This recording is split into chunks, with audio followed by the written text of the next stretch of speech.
లేదు. మన కష్టంతో మనం చేసుకుంటూ వాళ్ళ చేయూత కూడా తీసుకోవాల్సిన బాధ్యత మన మీద ఉంది. అట్లా కాకుండా మొత్తం మీరు భారం తీసుకోండి, మీరే చేయండి అంటే ఒకవేళ ఎన్డీఏలో భాగస్వాములుగా ఉన్నా వాళ్ళకు కూడా ఇబ్బందులు ఉంటాయి. ఈ విషయం ప్రజలు గుర్తుపెట్టుకోవాలి. ఒక దుర్మార్గుడు చేసిన పనికి ఇప్పుడు తెలంగాణ ఉంది, ఆదాయం ఉంది, ఇక్కడ ఆదాయాన్ని కూడా చంపేశాడు. ఆదాయాన్ని చంపేశాడు, అప్పులు చేశాడు. ఇంకొక పక్క ఎక్కడ దొరికితే అక్కడ అప్పులు చేశాడు. కడాన మద్యాన్ని కూడా తాకట్టు పెట్టి 25 ఏళ్ళకు అప్పులు తెచ్చిన మహానుభావుడు. ప్రభుత్వ భూముల తాకట్టు పెట్టి అప్పులు తీసుకొచ్చిన వ్యక్తి. ఇది చాలా డిబేట్ జరగాలి. ఇప్పుడు నా 45 ఏళ్ల రాజకీయ జీవితంలో ఎప్పుడూ చూడనటువంటి దుర్మార్గమైన పాలనని ఈ 5 ఏళ్లలో చూసాం. అంతే సార్. ఇప్పుడు 2014 నుంచి 19 వరకు పవర్ ఇంటరప్షన్ లేదు, ప్లస్ ఛార్జీలు కూడా పెంచలేదు. మళ్ళీ ఇప్పుడు నుంచి మీరు ఎన్నికల ముందు చెప్పారు, ప్రస్తుతం అందరికి ఇబ్బంది ఏంటంటే పవర్ ఇంటరప్షన్స్ లేకుండా చేసే బాధ్యత నాది. అది రేపు వేళ చేస్తా. ఇప్పుడే చెప్తున్నా మీ అందరి ముందర, మా విజయానందకి, ట్రాన్స్కోకి అందరికీ చెప్తున్నా, we are very clear, I am very clear. Everywhere meters ఉంటాయి, బీ కేర్ఫుల్. ఎవడైనా సరే ఎక్కడైనా సరిగా పని చేయకపోతే ఆ రికార్డు తీసుకొని will take firm action. Voltage ఉంటుంది, ఎప్పుడు కట్ అయ్యేది ఉంటుంది, అప్ టు సబ్స్టేషన్ వరకు ఉంటుంది, ఈవెన్ ఇంటి వరకు కూడా ట్రాక్ చేసే అవకాశాలు ఉన్నాయి. కాబట్టి ఎక్కడైనా సరే అది ఉంటే ఆ సిస్టమ్ ఎస్టాబ్లిష్, ఆ సిస్టమ్స్ కూడా చంపేశారు. ఒకప్పుడు ఇక్కడ కంట్రోల్ రూమ్ పోతే యూ కెన్ మానిటర్ ఎవ్రీథింగ్. ఇప్పుడు ఆ రికార్డ్స్ కూడా లేకుండా చేశారు. వీళ్ళు కూడా డిస్టర్బ్ చేశారు. వీళ్ళు వచ్చిన తర్వాత ఎవడు పట్టించుకోదు, వీళ్ళు పట్టించుకోడు, వదిలేశారు. Now I'm asking them, current కోతలు అనేది రాకూడదు, లో వోల్టేజ్ ఉండకూడదు, కరెంటు క్వాలిటీ ఇవ్వాలి. దట్ నిన్న మొన్న కూడా కొన్ని కంప్లైంట్స్ వస్తున్నాయి. You alert everybody by taking teleconference and video conference. Not ఎవన్ single complaint రావడానికి వీల్లేదు. ఒరిజినల్గా మీరందరూ గుర్తుపెట్టుకోవాల్సింది, ఒరిజినల్గా రిఫార్మ్స్ తెచ్చిన ముఖ్యమైన ఉద్దేశం ఏంటంటే నాణ్యమైన కరెంటు తక్కువ ధరకు ఇవ్వడానికి పవర్ సెక్టర్ రిఫార్మ్స్ తీసుకొచ్చాం. అందుకే ఎలక్ట్రిసిటీ డిపార్ట్మెంట్లో మీరు చూస్తే అన్ని డిపార్ట్మెంట్ల కంటే ఎక్కువ శాలరీస్ ఎలక్ట్రిసిటీ డిపార్ట్మెంట్లో ఉంటాయి. ఎందుకంటే ఇక్కడ కష్టపడి పని చేస్తున్నారనే ఉద్దేశంతో రిఫార్మ్లో ముఖ్యమైన ఉద్దేశం ఎంప్లాయీస్ హ్యాపీగా ఉండాలి, మెరుగైన సేవలు కన్జ్యూమర్స్కి అందించాలి. సార్, అగ్రికల్చర్ పంప్ సెట్స్ కి స్మార్ట్ మీటరింగ్ ఒకటి ఏర్పాటు చేస్తున్నారు కదా సార్. ఇప్పటికే 50,000 వరకు ఇన్స్టాలేషన్ చేశారు. అది కంటిన్యూ చేస్తారా లేకపోతే విత్డ్రా చేస్తారా? మీరు అపోజిషన్ లో ఉన్నప్పుడు కూడా మేము తీసేస్తామని ఒక హామీ ఇచ్చారు. మేము అది కూడా వర్కౌట్ చేస్తున్నాం. ఒకవేళ ఈ స్కీమ్లో ఓవరాల్ స్కీమ్ అది ఎంత రేట్ ఉంది అవి కూడా చూసుకోవాలి. రెండోది అగ్రిమెంట్లు ఏమైనా చూసుకోవాలి. మూడోది ఒకవేళ అలాంటి మీటర్లు పెట్టుంటే మళ్ళా వేస్ట్ చేయకుండా అక్కడే సోలార్ ప్యానల్స్ కూడా ఇచ్చి గవర్నమెంట్ ఖర్చుతోనే ఇచ్చి 4-5 ఏళ్ళలో రీపేమెంట్ కూడా అయిపోతుంది. వాళ్లే ఆపరేట్ చేసుకుంటారు, పవర్ ఉపయోగించుకుంటారు. సర్ప్లస్ ఉంటే డిపార్ట్మెంట్కి ఇస్తారు, తిరిగి డబ్బులు పే చేసే విధానం కూడా తీసుకొస్తాం. ఒక 25% ఎక్కువగానే పెట్టామనుకోండి వాళ్ళకు, ఆ 25% డిపార్ట్మెంట్కి ఇవ్వచ్చు. To that extent will pay money. అయితే ఇవన్నీ కాస్ట్లు కూడా చెక్ చేసుకోవాలి. సార్ 2 క్వశ్చన్లు ఉన్నాయి సార్. ఒకటి, power generation units back down అయినాయి లాస్ట్ 5 yearsలో. But at the same time operational expenditure more than 40,000 crores పెరిగింది. ఎక్కడ ఈ ఆపరేషనల్ ఎక్స్పెండిచర్ ఎక్కడ ఖర్చు చేశారు? ఒకటి. రెండు, are you going to revise the proposal to enter in to agreement with SECI? I have to go through all these things. నేను ఎమోషన్గా నేను ఏదంటే నోటుకొచ్చి మాట్లాడితే నా క్రెడిబిలిటీ పోతుంది. ఫస్ట్ ఆఫ్ ఆల్ ఏం చేసినా have to go through systematically. Agreement విలువ ఎన్ని, ఇన్వెస్టర్ కన్విన్స్ చేయడమా, వేస్ట్ ఆఫ్ ఎక్స్పెండిచర్ వస్తే ఏం చేయగలుగుతామో ట్రాన్స్పరెంట్గా చేయాలి, కన్విన్స్ చేయాలి. సార్ ఇప్పుడు ఇది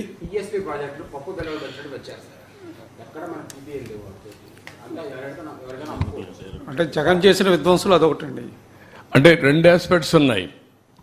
ఒకవేళ బయట వెళ్ళాయి అనుకోండి ఈ ప్రాజెక్టులు, మనకు నష్టం లేదు, మన కన్జ్యూమర్ నేతను పడుకుంటే చాలు మనకు.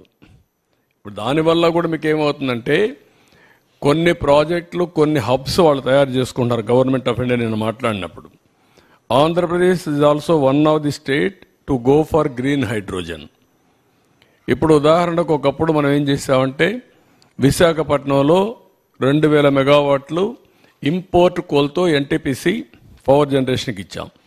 ఇప్పుడు వాళ్ళు ఏమంటున్నారు, మేము దానికి పోలేము, కాస్ట్ ఎక్కువ అవుతుంది, మేము గ్రీన్ హైడ్రోజన్కి పోతాం అదే సైట్లో, మీరు పర్మిషన్లు ఇవ్వండి మాకు. విశాఖపట్నంలో ఉండే థర్మల్ ప్లాంట్ను కూడా గ్రీన్ థర్మల్ ప్లాంట్గా మారుస్తాం పొల్యూషన్ లేకుండా. ఆ కార్బన్ కూడా తీసుకొచ్చి ఇక్కడ డైవర్ట్ చేసుకుంటాం, అంటే వాల్యూ అడిషన్ పోతామని మొన్న ఎన్టీపీసీ చైర్మన్ చెప్పాడు. ఇలాంటి వినూత్నమైన మార్పులు వస్తున్నాయి, అవన్నీ డిస్కస్ చేయాలి. ఉపాధి లేదు కానీ ఒకటి ఉంది అడ్వాంటేజ్, మనకు డబ్బులు వస్తుంది, రెవెన్యూ వస్తుంది, రెవెన్యూ జనరేషన్ కూడా ఉంటాయి దీంట్లో. అదే దాన్నే అవన్నీ కూడా నేను ఒకసారి అన్ని చూడాలి, మొత్తం చూసిన తర్వాత ఏం చేయాలో మనం ఆలోచిద్దాం. సార్, మీకు లెగసీ లాసెస్ 1,29,000 కోట్లు అన్నారు, ఇప్పుడు రిఫార్మ్ 3.0 తీసుకొచ్చే అవకాశం ఉందా, ఎట్లా చూస్తారు? I'm working on that. అంటే ఈరోజు నేను చెప్పలేను కదా, కొన్ని వేరియస్ మెథడ్స్ వర్కౌట్ చేసి ట్రాన్స్మిషన్ లాసెస్ తగ్గించాలి. రెండోది కాస్ట్ ఆఫ్ జనరేషన్ తగ్గాలి, ఏది తగ్గుతుంది. మూడోది హైబ్రిడ్ మోడల్లో వెళ్ళాలి. ఆ మూడు కూడా ఇంటిగ్రేట్ చేయాలి. నేను ఇప్పుడు టెక్నాలజీ ఉంది కాబట్టి ఆ టెక్నాలజీతో ఇవన్నీ చేసి దెన్ తర్వాత మీరు చెప్పినట్టు గ్రీన్ హైడ్రోజన్, అప్పుడు గ్రీన్ హైడ్రోజన్కి పోతే నెక్స్ట్ లెవెల్ ఆఫ్ అమోనియా ఇవన్నీ వస్తాయి. That to at work. అంటే బతకాలి కదా, అటని చెప్పేసి భయపడిపోయేసి పారిపోలేం కదా. How to survive, how to fight.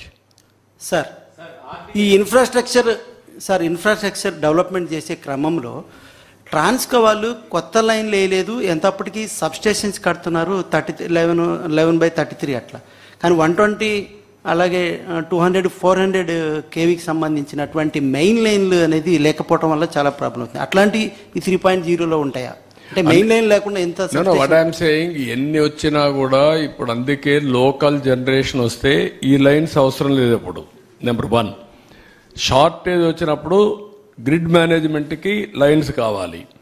రెండోది అడిషనల్ పవర్ జనరేట్ చేసినప్పుడు కొంతమంది ముందుకు వచ్చేది ఏంటంటే మన స్టేట్లో, ఎందుకంటే ఇది ఎడ్యుకేషన్ కూడా కావాలి, గ్రీన్ హైడ్రోజన్ పోవాలండి. అది ఫ్యూచరిస్టిక్. గ్రీన్ హైడ్రోజన్కి ఎంతవరకు పోగలుగుతారు, అది వైబిలిటీ ఉందా, కొంతమంది ముందుకు వస్తున్నారు, మాట్లాడుతున్నారు.